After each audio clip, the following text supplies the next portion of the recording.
વાત કરવી છે આઝાદીની લડાઈના કેન્દ્રમાં રહેલા અને વિકસિત બનવા તરફ ડગ માંડી રહેલા ભારતના બોલતા શહેર સાબરમતીના તટે વસેલા અમદાવાદની. પોળોમાં ગૂંચવાતું અમદાવાદ આજે આકાશ આંબી રહ્યું છે, પણ અમદાવાદના દિલમાં એક કસક છે, એક ડંખ છે, એક પીડા છે. એવું તો કયું દર્દ ધરબાયેલું છે અમદાવાદ શહેરના દિલમાં. અમદાવાદના મોઢે જ સાંભળો. હું અમદાવાદ છું, હું સદીઓનું સાક્ષી છું. સાબરમતીના તટ પર રમતો 600 વર્ષનો હું નટખટ ઇતિહાસ છું. મેં રાજાઓના ઠાઠ પણ જોયા છે, અંગ્રેજોના દિમાગના પાઠ પણ જોયા છે.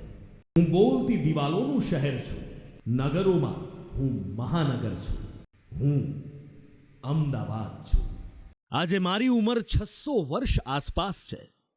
વિકાસની હરણફાળ ભરતા હું સમય સાથે બદલાતું આગળ વધતો રહ્યો. આજે સ્માર્ટ સિટીમાં મારી ગણતરી થાય છે.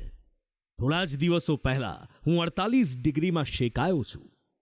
ત્યારથી આકાશમાં જોઈ રહ્યો હતો કે ક્યારે મેઘરાજાની મહેરબાની થશે, ક્યારે વરસાદ પડશે, ક્યારે એ મારી આ ધગધગતી ધરાને ભીંજાવશે અને ક્યારે મને ટાઢક આપશે.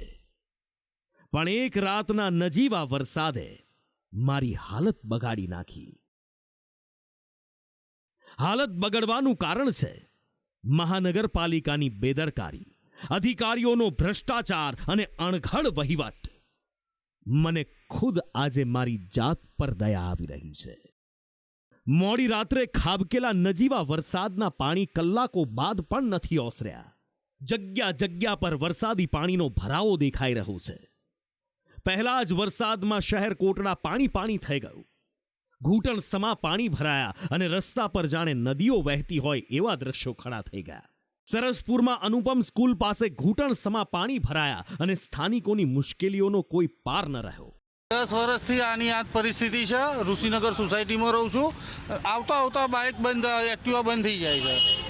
બરાબર, ઘણા સમયથી અહીંયા નવી ટાર નાખેલી છે પણ કોઈ નિકાલ આવ્યો નહીં. 10 વર્ષથી આના આ સમસ્યા છે. અહીંયા કોઈ નિકાલ આવતો નથી. દરેક વખત આના આ જ હોય, દરેક ચોમાસામાં આ જ પરિસ્થિતિ રહે અને હજી એ રહેશે એવું લાગી જ રહ્યું છે અમને. નિકોલમાં પણ ઠેર ઠેર વરસાદી પાણીનો ભરાવો થયો અને લોકો ભારે હાલાકી ભોગવતા મારી નજરે પડ્યા.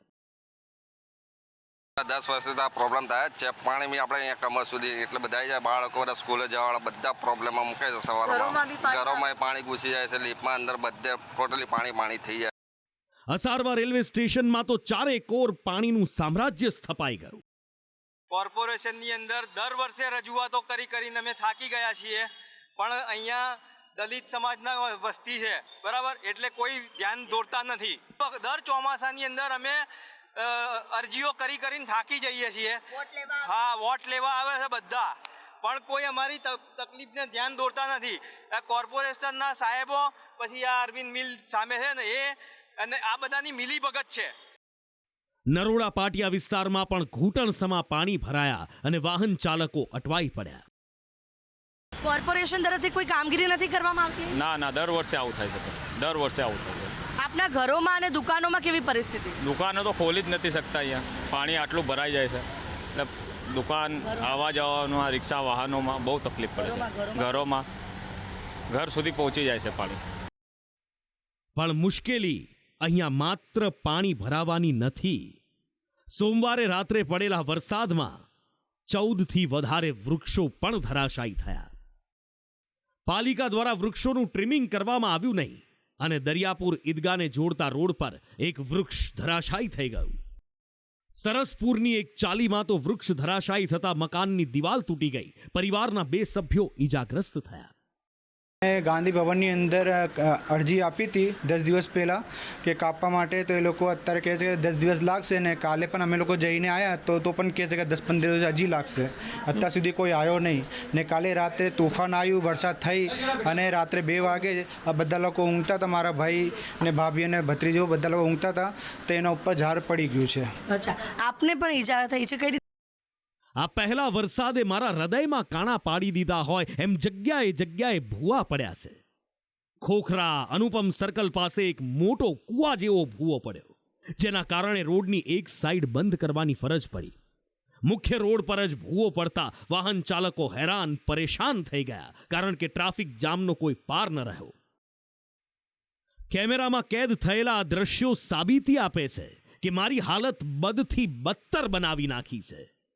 પણ આ સ્થિતિ મારી મહાનગરપાલિકા, અમદાવાદ મ્યુનિસિપલ કોર્પોરેશનની બેદરકારી, ભ્રષ્ટાચાર અને અણઘડ વહીવટના કારણે થઈ છે. મારું બજેટ જોશો એટલે કે અમદાવાદ મહાનગરપાલિકાનું બજેટ જોશો તો તમારી આંખો પહોળી થઈ જશે. આટલું મોટું બજેટ અને કરોડોનું આંધણ, તેમ છતાં પણ મારી આવી હાલત. અને મારી આવી હાલત કેમ ના હોય? કારણ કે મારી દરકાર કરવા વાળું અહીંયા કોઈ નથી. બેદરકારી, કામચોરી પછી પણ જુઓ તો ખરા, આ નેતાઓ લાજવાના બદલે ગાજે છે. Water supply committee chairman Dilip બગરિયાએ લૂલો બચાવ કર્યો. અનેક જગ્યાએ પાણી ભરાયાનું જ્યારે એમને પત્રકારોએ પૂછ્યું તો દિલીપ બગરિયાએ કહ્યું કે અત્યારે પાણી ક્યાંય નથી. ગેરસમજના કારણે પંપ વધારે ચાલી ગયા એટલે પાણી ભરાઈ ગયું. પૂરા આખા અમદાવાદની અંદર મેઇન રોડ ઉપર કોઈ પણ જગ્યાએ પાણી નથી. અજીત મિલની નજીક જે બ્રિજ છે, બ્રિજની નજીક હજી પણ એટલા ને એટલા પાણી ભરેલા અને દ્રશ્યો એવા છે કે જાણે કે તળાવ ભરાણું હોય. ના, અજીત મિલ પાસે પાણીમાં એમાં એવું થયું હતું કે એક પંપ ત્યાં ગાડી જે ચાલે છે, પમ્પિંગ ચાલે છે, એ પમ્પિંગમાં એક પંપ વધારે ચાલી ગયો અને જે રાઇઝિંગ લાઇન નાખેલી છે ત્યાંથી થોડુંક ઓવરફ્લો થઈ ગયું. એના માટે થયું. એ કંટ્રોલ કરી નાખ્યો, પંપ બંધ કરાવી દીધો અને અત્યારે કંટ્રોલ થઈ ગયું, એ પાણીનો નિકાલ થઈ ગયો. સવારે પાણી ભરાવાની જે મેં કીધું એમ પમ્પિંગની થોડીક ગેરસમજના હિસાબે પંપ ચાલવામાં થોડુંક વધારે ચાલી ગયો. એ પંપની પાછું વધારે રેગ્યુલર થઈ ગયા અને અત્યારે પાણીનો નિકાલ થઈ ગયો છે. વૃક્ષો ધરાશાયી થવાનો સવાલ પૂછ્યો તો ચેરમેન સાહેબ કહે છે એ ખબર ના પડે, જમીન પોચી છે, ક્યાંક વૃક્ષ ધરાશાયી થશે. ભયજનક વૃક્ષો હોય ઉતારી લીધા હોય, પણ જ્યાં પોચી જમીન થઈ ગઈ હોય, વરસાદ છે, વરસાદનું જે ફિલિંગ થાય પાણી, હવે પોચી જમીન થઈ ગઈ હોય અને વધારે ઝાડનો વેઇટ વધારે હોય તો સહેજે નમી જાય. એટલે સ્વાભાવિક છે કે એ ત્યાં એ ખબર ના પડે કે આ જમીન પોચી જ બેસી જશે. વરસાદના હિસાબે ફિલિંગ થયું એટલે પાણી પોચું થયું, એના હિસાબે ઝાડ નમી ગયા હોય. તો સાહેબ શું ખબર પડે છે પાલિકાને એ કહી દો. મારા હૃદયમાં કાણા પાડતા ભૂવા વિશે જ્યારે પૂછ્યું તો સાહેબ કહેવા લાગ્યા 24 કલાકમાં એ તો પુરાઈ જશે. પોલાણવાળી જગ્યા હતી ત્યાં ગાડી બધી જગ્યાએ જે જગ્યાએ ત્યાં ભૂવા પડ્યા છે ત્યાં અત્યારે કોર્ડન કરી આખા અમદાવાદમાં કોઈ પણ જગ્યાએ જે ભૂવા પડ્યા હશે ત્યાં બધે અત્યારે કોર્ડન 24 કલાકની અંદર એ ભૂવો પુરાઈ પણ જશે. રોડ બેસી ગયાનું પૂછ્યું તો સાહેબે ઠાવકાઈથી જવાબ આપ્યો કે મહાનગરપાલિકાએ એવું કીધું જ નથી કે રોડ બેસે નહીં. ચોમાસામાં તો રોડ બેસે, પણ અમે 24 કલાકમાં બેઠેલો રોડ ઊભો કરી દઈશું. નહીં, રોડ નહીં બેસવાની વાત એવી કરી જ નથી કે રોડ નહીં બેસે એમ. રોડ બેસે જ્યાં મોટી ગ્રેનેડ લાઈનો નાખી હોય. હવે 15-20 ફૂટ જ્યારે ખોદેલું હોય તો સ્વાભાવિક છે જે ફિલિંગ, જે નેચરલ ફિલિંગ અને કુદરતી જે ફિલિંગ થાય વરસાદનું, એ સ્વાભાવિક છે કે એ ફિલિંગ જોરદાર થાય અને એના હિસાબે ક્યાંક આ બેસી જાય લાઈન. એટલે એ પહેલાં બી કીધેલું કે જ્યાં ગાડી આ ભયજનક જે વસ્તુ છે, જે ગટર લાઈન નાખી છે, ત્યાં ગાડી આપણે વેટ વિક્સને બધી તૈયાર કરીને રાખેલું. આવું પ્રી મોન્સૂનની એક્શન પહેલાં પણ આપણે કીધેલું કે ત્યાં ગાડી જ્યાં લાઈનો નાખી છે ત્યાં બેસવાની શક્યતા છે, તો એના માટે આપણે વેટ વિક્સ પણ ત્યાં લાઈન રાખેલું છે અને 24 કલાકમાં એ ફિલિંગ કરી અને કમ્પ્લીટ રોડ રાબેતા મુજબનો કરી દેવામાં આવશે. ભાઈ વાહ, સાહેબની વાતો અને દાવા ગજબના છે. ધ્યાન રાખજો સાહેબ, સંદેશ ન્યૂઝ પર તમારા દાવા બતાવવામાં આવ્યા છે અને પછી 24 કલાક પછી મારા શહેરીજનો તમારો કાઠલો પકડે પછી ના કહેતા કે હું આવું બોલ્યો નહોતો. જુઓ છો ને, નગરોમાં હું મહાનગર છું, પણ મારી નગરપાલિકાના પાપે આજે દયનીય સ્થિતિમાં છું. મારા દિલમાં એક કસક છે, એક ડંખ છે, એક પીડા છે કે ક્યારે મને ચોમાસાની મજા માણવા મળશે. ચોમાસું આવે એટલે શહેરીજન મારા નામની રાડ નાખે છે કે આ કેવું અમદાવાદ. પણ શું તમને ખબર છે, આ પાપ મારું નથી. મારા નગરજનોની પીડાથી તો હું લોહીના આંસુડા રડું છું. પણ શું કરું, મારી પાલિકા છે કે સુધરવાનું નામ નથી લેતી. બ્યુરો રિપોર્ટ, સંદેશ ન્યૂઝ.